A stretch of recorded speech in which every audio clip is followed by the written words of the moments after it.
Il y a des entreprises ici dehors où on recrute seulement les gens qui sortent d'une certaine école.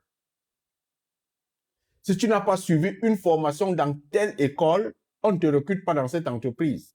Il y a des entreprises ici dehors que si tu n'as pas fait la formation de Harvard, on ne te recrute pas. Il y a des entreprises que si tu n'as pas fait, si tu n'as pas soutenu tel diplôme dans telle université, on ne te recrute pas. Pourquoi? Là, je parle de la spiritualité d'affaires. Je parle vraiment de la spiritualité. Pourquoi est-ce qu'on ne te recrute pas là-bas? On ne te recrute pas parce que tu n'as pas la culture de cette entreprise. Lorsqu'on vous parle de culture d'entreprise, vous pensez à quoi? Lorsqu'on vous parle de culture d'entreprise, vous pensez au système de travail. La culture d'entreprise, ce n'est pas un système de travail. C'est un système spirituel de l'entreprise. Ce qui veut dire que les gens qui ont fréquenté dans cette école on a installé des logiciels spirituels dans leur cerveau, de telle sorte que partout où ils vont, ils appliquent suivant le système spirituel de cet endroit. Il y a des gens ici, moi je dis souvent ça aux gens, quand par exemple tu entres en France, tu quittes de l'Allemagne, tu entres en France, tu as l'impression qu'il y a une autre énergie qui t'habite quand tu arrives en France. Quand tu quittes l'Europe, tu entres dans ton pays, tu as l'impression qu'il y a une autre énergie qui t'habite quand tu entres dans ton pays. Quand tu quittes la ville, tu vas dans ton village, tu as l'impression qu'il y a une autre énergie qui t'habite quand tu entres dans ton village. Pourquoi? Et vous pensez que c'est simple? C'est l'énergie spirituelle de cet endroit. Alors, lorsque tu as suivi des cours, une formation dans un endroit spirituellement solide, on sait que toi comprends. Tu as déjà une culture spirituelle de l'endroit. Et quand tu as la culture spirituelle, tu es capable de rester dans cette entreprise éternellement en conservant les secrets.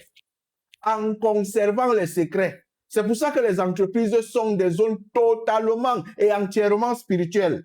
Il y a des entreprises où on dit que tout le monde qui est là-bas, c'est le blanc-blanc. Il y a des entreprises où on ne crache pas.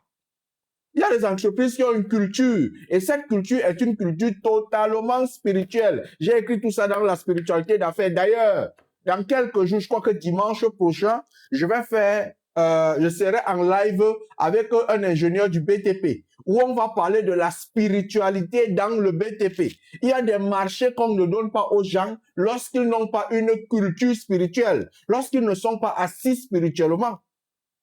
Lorsqu'ils n'ont pas de connaissance spirituelle, on ne te donne pas le marché là. Il y a des ponts qu'on construit ça juste avec la spiritualité. On construit ça juste avec la spiritualité.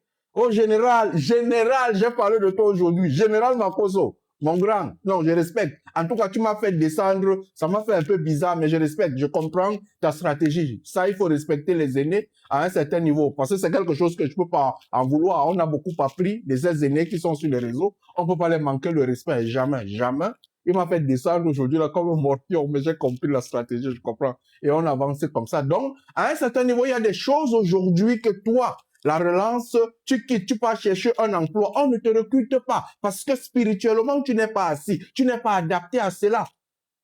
Tu n'es pas adapté à cela. Donc, ce sont des choses qu'on ne peut pas t'enseigner ça à l'école. Tu pars à l'école, tu prends le diplôme, tu sors avec ton diplôme, tu sors avec 10 de moyenne ou sinon tu es sorti premier. Mais tu pars chercher le travail dans certaines entreprises, on ne te recrute pas, on recrute le dernier. Pourquoi? Parce qu'on a testé ta dimension spirituelle et ta dimension spirituelle ne te permet pas d'intégrer cet endroit-là.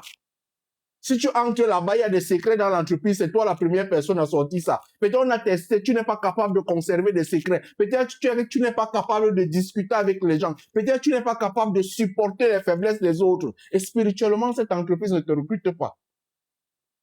Spirituellement, cette entreprise ne te recrute pas. C'est pour ça que vous allez voir toutes ces choses pour vous à vos yeux. À vos yeux, non, c'est comme ça. Mais tout n'est pas comme ça. Hein. Le monde est totalement spirituel et il faut le comprendre. Je dis bien que même dans les recrutements, le recrutement, tu entres dans un recrutement comme ça. Je me rappelle, je faisais encore une formation en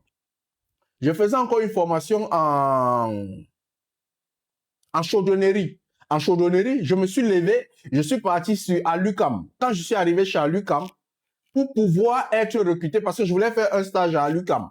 Et à ce moment, je lisais énormément de livres. Énormément. C'est la période où je suis entré, j'ai lu les livres sataniques.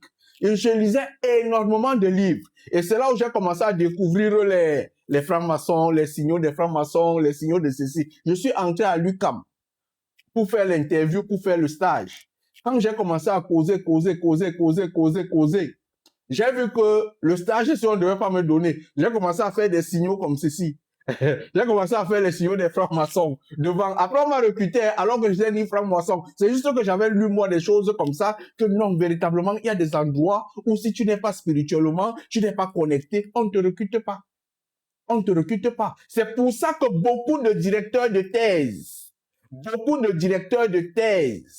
sont les directeurs spirituels de beaucoup d'étudiants. Celui qu'on te donne comme directeur de mémoire, quand tu es en train d'écrire ton diplôme, il va tester ta dimension spirituelle. Et c'est pour ça que quand tu finis la formation, c'est lui qui te bénit, parce qu'il devient ton parent spirituel. Il devient ton parent spirituel. Il y a des gens qui ont fini des diplômes qui ne vont jamais travailler, parce que le parent spirituel a donné des informations. Et ça, vous n'allez jamais apprendre ça, ça ne s'écrit pas dans les livres. Il faut avoir un peu une petite réflexion avancée pour comprendre ça. Allume ton cerveau, mon frère.